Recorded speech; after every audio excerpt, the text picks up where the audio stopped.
All right, a wake-up call to all Americans. A renowned Muslim scholar is pledging her support for the new president-elect, Donald Trump. Dr. Katan Ahmed, writing in an op-ed, and I quote, "I didn't vote for Donald Trump, but now that he will be my president, I stand ready to collaborate with his administration to defeat our shared enemy, Islamism, also known as radical Islam." The author of In the Land of Invisible Women, Dr.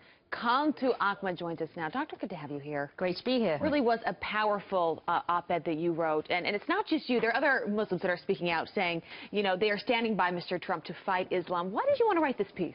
He's our president, and I think it's very important as a citizen for us to support him. I'm actually invigorated with the possibilities of a Trump administration. It's an opportunity for us to take a fresh look at Islamism, the totalitarian ideology that masquerades as Islam, and come up with solutions to defeat it. Have you been criticized for writing that piece? No, not that I'm aware of. So, I mean, General Flynn has been criticized as the new National Security Advisor for being anti-Islam or Islamophobic. How do you read? He's said some very candid things about the political nature of Islam. How do you read an appointment like that?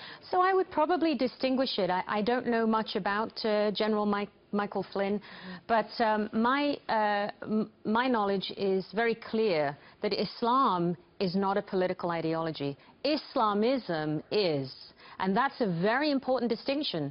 Someone like General Flynn can be forgiven because we really haven't made that distinction in the United States. And looking at it with fresh eyes, hopefully with our new president, may give us that opportunity.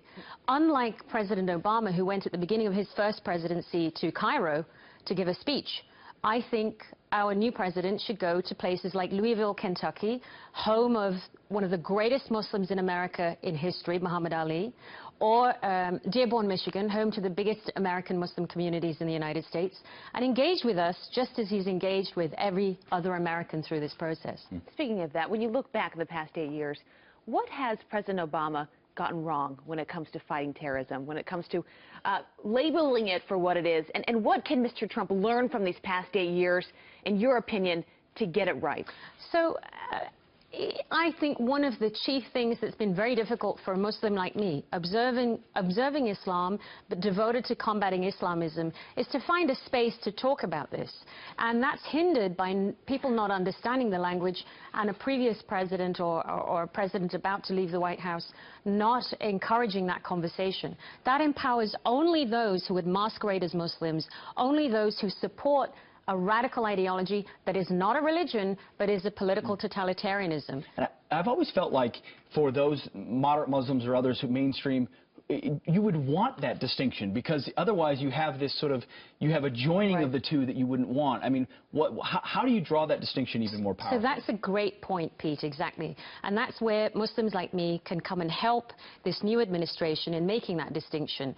Islam is a very simple faith. The 5 principles: worship, charity, fasting, visiting Mecca if you have the means, believing in one God. That's the sum total of Islam. Sure. Islamism is seeking to overturn the existing world order and is a direct threat to secular liberal democracies everywhere. There's no mistake about that. It's a very big distinction. And what can the Muslim community quickly do to help? We must give the new president a chance.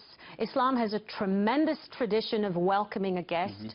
We must allow President Trump to come into our communities and talk to us and have these dialogues and support him in these efforts. Dr. Ahmed, very important message. Thank you very much. My pleasure. For being with us this morning. Thank you so much. You got it.